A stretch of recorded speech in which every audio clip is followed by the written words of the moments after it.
ઊંઘતું તંત્ર જાગે છે જ્યારે માણસ જીવ બચાવવા ભાગે છે, કારણ કે ઊંઘતા તંત્રના પાપે ગુજરાતમાં બનેલી દુર્ઘટનાઓએ કેટલાય નિર્દોષના ભોગ લીધા છે। તંત્ર અને સરકારનું કદાચ પહેલાથી સેટ છે કે કોઈ દુર્ઘટના ઘટે ત્યારબાદ તંત્ર સફાળે જાગે, થોડા દિવસ વિરોધ થાય, સરકાર મોતનું મૂલ્ય પૈસામાં આંકી થોડી સહાય આપે અને આખરે ન્યાય જંગથી આંખો અને પગ થાકે એટલે વાસ્તવિકતાનો સ્વીકાર કરી નસીબ પર બધું છોડી દે। તક્ષશિલા અગ્નિકાંડ 24 મેના 2019માં થયો, 22 વિદ્યાર્થીઓના મોત થયા। મોરબી ઝુલતા પુલની દુર્ઘટના 30 ઓક્ટોબર 2022માં થઈ, 135 લોકોના મોત થયા। વડોદરા હણી બોટ દુર્ઘટના થઈ 18 જાન્યુઆરી 2024માં 14 લોકોના મોત થયા। અને ટીઆરપી ગેમ ઝોન અગ્નિકાંડ તેને તો કેમ ભૂલી શકાય, કારણ કે 25 મે 2024 અને શનિવારની સાંજે એ ભીષણ આગ લાગી અને 27 લોકો જીવતા પૂંજાયા। આટલી મોટી દુર્ઘટનાઓ બની, કશું બદલાયું? તો જવાબ સ્પષ્ટપણે ના આવે છે। નમસ્કાર, વાત વિગતવાર સાથે હું ભૂપતિ વિશાવડિયા।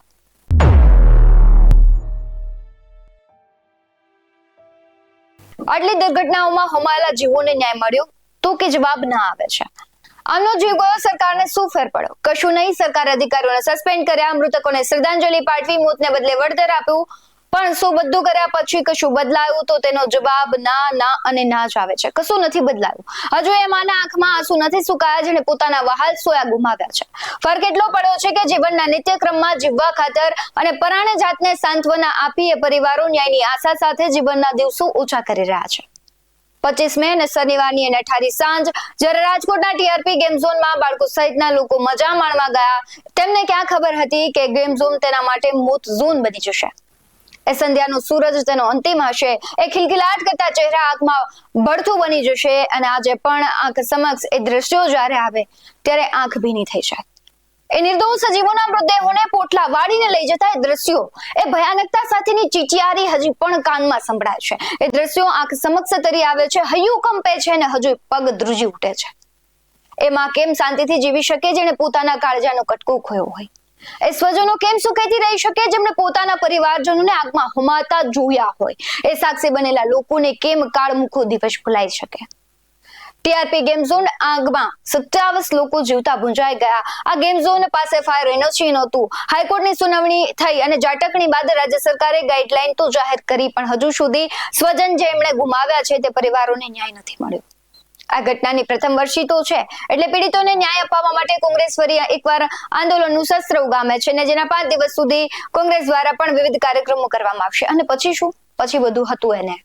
ગત વર્ષે બનેલી આ કરુણ ઘટના બાદ સ્થાનિક પોલીસથી લઈને રાજ્ય સ્તરની અનેક તપાસ ટીમો છે તે તપાસ કરી રહી છે, જેના પરિણામે કોર્પોરેશનના કેટલાક અધિકારીઓની પણ ધરપકડ કરવામાં આવી, જ્યારે કેટલાક પોલીસ અધિકારીઓને સસ્પેન્ડ કરવામાં આવ્યા અને જે મનપાના ટાઉન પ્લાનિંગ વિભાગમાં પણ જે મોટા પાયે ભ્રષ્ટાચાર કરતા હતા તેઓને એસીબી અને ઈડી દ્વારા દરોડા પાડવામાં આવ્યા અને ઘટના બાદ રાજકોટના તાત્કાલિક જે મ્યુનિસિપલ કમિશનર સહિત અનેક ઉચ્ચ અધિકારીઓ છે તેની બદલી કરવામાં આવી। અગ્નિકાંડ બાદ શહેરમાં ફાયર સેફટીના નિયમોનો ચુસ્ત અમલ પણ શરૂ કરાયો। જો કે તેમ છતાં પણ ધૂળેટીના દિવસે 150 ફૂટ રિંગ રોડ પરના એટલાન્ટિક બિલ્ડિંગમાં જ્યારે આગ લાગી હતી ત્યારે ફરી એક વખત ફાયર સેફટીના મુદ્દાને ચર્ચામાં લાવવામાં આવ્યો। એક વર્ષ હમણાં પૂર્ણ થશે પરંતુ સ્થિતિમાં કશો જ બદલાવ નથી થયો। અગ્નિકાંડમાં હોમાયેલા આત્માઓને ન્યાય વગર કેમ શાંતિ મળશે તે સૌથી મોટો પ્રશ્ન છે। દરેક વખતે ચૂંટણી આવે એટલે ઉમેદવારો એવા ભોળા બની જાય જાણે તેમના માટે જે કહેવાય કે મતદારો છે તે ભગવાન હોય, અને એક વખત સત્તાની કમાન હાથમાં આવી ગઈ પછી તેને કોના બાપની જરૂર હોય? પછી તમને એ લોકો ગાળો આપશે, તમારા કામ નહીં થાય, તમારી સાથે દુર્વ્યવહાર પણ કરવામાં આવશે ને આ બધું હું કહું છું એ વાસ્તવિકતા છે। આ બધું થાય જ છે। એક વિચાર કરો કે તમે જેને જનપ્રતિનિધિ તરીકે ચૂંટો છો ખરેખર તે તમને કામ આવે છે? 90% લોકોનો જવાબ ના હશે। તમે જેમને વોટ આપ્યો છે તમને તેને શું આપ્યું? તેઓએ તમને તમારા સ્વજનોને મોતના મોંમાં ધકેલતા લોકોને પ્રોત્સાહન આપ્યું, તેમણે પૈસાની લાલચે ગેરકાયદે કામો કર્યા, તેમણે પોતાના સ્વાર્થ ખાતર બધું જ કર્યું જે તમારા અને મારા માટે જોખમી સાબિત થાય। અગ્નિકાંડ વખતે ઘરના ચિરાગનું પોટલું બાંધીને આપ્યું હતું એ પરિવારજનોની વેદનાનું મૂલ્ય સરકારે શું આપ્યું? હજુ માંડ ઉગતા થયા હતા એ કોમળ દીકરા દીકરીઓને ખેલતા પહેલા જ બાળી નાખ્યા, તેની આશા અપેક્ષાઓનું શું? અને સરકાર વળતર આપી દે એટલે મામલો ખતમ? તેમની જવાબદારી પૂરી? તમને આ બધું સામાન્ય લાગતું હશે। શું સરકાર કોઈ એવા પગલા નહીં લે જેનાથી અગ્નિકાંડ, હરણી બોટ દુર્ઘટના, મોરબી ઝુલતા પુલ દુર્ઘટના જેવી પરિસ્થિતિનું નિર્માણ ન થાય? અને સરકારે જે એક્શન લીધા તેનાથી વિસરાયેલા સ્વજનો પાછા આવી જશે? અને આ બધી દુર્ભાગ્યપૂર્ણ ઘટનાઓમાં સરકાર જો માણસની કિંમત વળતર આપી આંકતી હોય તો આ વળતર ના જોઈએ। આ વ્યથા કદાચ નેતાઓ અને અધિકારીઓને નહીં સમજાય, કારણ કે તમારા સ્વજનો નથી હોમાયા.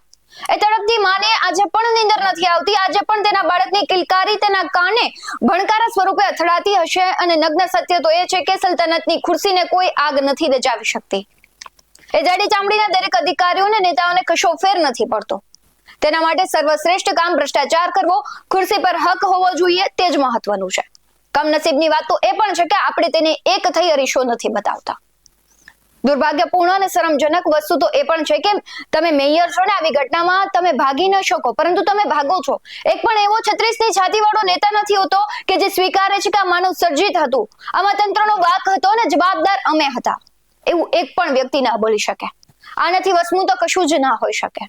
જો તમે આવી દુર્ઘટનામાં લોકોની પડખે ના ઉભી શકો, તમે કશું ન બોલી શકો, તમને સમય ન હોય, તો તમે તમારા પદને લાયક નથી. રાજકોટના ભાગી ગયેલા મેયર હોય, મુખ પ્રેક્ષક બનેલા નેતા હોય કે પછી 8-10 દિવસ બાદ 2 મિનિટ માટે ઘટના વિશે બોલવા આવેલા એ મહિલા મંત્રી હોય, બધા જ પ્રત્યક્ષ નહીં પરંતુ પરોક્ષ રીતે જવાબદાર છે. અને છે એટલે છે જ. આપણે જાણીએ છીએ કે નેતા અને અધિકારી સૌથી શક્તિશાળી હોય પણ સાથે ભ્રષ્ટાચારી હોય, એ કેવી રીતના ભૂલી શકીએ? અને આ માત્ર આપણે જ નથી જાણતા, સરકાર પણ જાણે છે કોણ કેટલો ખજાનો સગે વગે કરે છે. અને આ ભ્રષ્ટાચારી એટલા શેતાન છે કે ધારે તે કરી શકે. પણ એ લોકો પોતાના કામમાં નહીં ધ્યાન દે, પોતાના ફાયદા માટે ધારે તે કરશે. તમે જનપ્રતિનિધિ છો, ક્યારે જનહિતના કાર્યો કરશો? લોકશાહી હોવા છતાં હજુ રાજાશાહી ભોગવવાના અભરખામાં સામાન્ય માણસ પીલાઈ રહ્યો છે, કારણ કે નેતા અને અધિકારી બંને ચોર છે. દેશની ખુશીના ચારે પાયામાં જ ખોટ છે, તો શાંતિથી બેસી કેવી રીતે શકાય? નફટાઈ, નકટાઈ અને બુદ્ધિહીન તંત્રને આટલું થયા પછી પણ બુદ્ધિ નથી આવતી. તેણે કાલાવાડ રોડ નજીક બ્રિજ નીચે પણ ગેમ ઝોન મનપાએ બનાવી નાખ્યો. અને હતો ત્યાં સુધી થાય કે ગેમ ઝોન બન્યો, પણ મુખ્યમંત્રી રાજકોટ આવવાના હતા એટલે જલ્દી કામ પૂર્ણ કરવામાં આવ્યું, પરંતુ મુખ્યમંત્રીએ ઉદ્ઘાટન ન કર્યું. કેમ કે મુખ્યમંત્રી સમજતા હતા કે ન કરે નારાયણને કોઈ દુર્ઘટના ઘટે તો હું ફસાઈ જઈશ. એટલે હવે ધૂળ ખાય છે ગેમ ઝોન. જનતાના પૈસે જનતાને મોત આપવાના રાજકોટ મનપા તૈયાર હતી, પણ દુર્ઘટના થાય તો જવાબદારી નહીં તેવું તે સમજી બેઠી છે.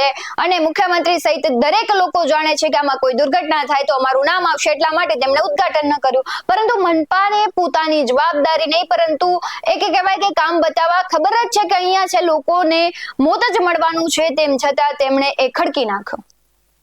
અને આવી દુર્ઘટના બનશે તો જવાબદારી તો પાછું કોઈ જ નહીં લે. હજુ હમણાં જે સિટી બસે અકસ્માત સર્જો, તેનાથી શું બદલાયું? કશું જ બદલાયું નથી.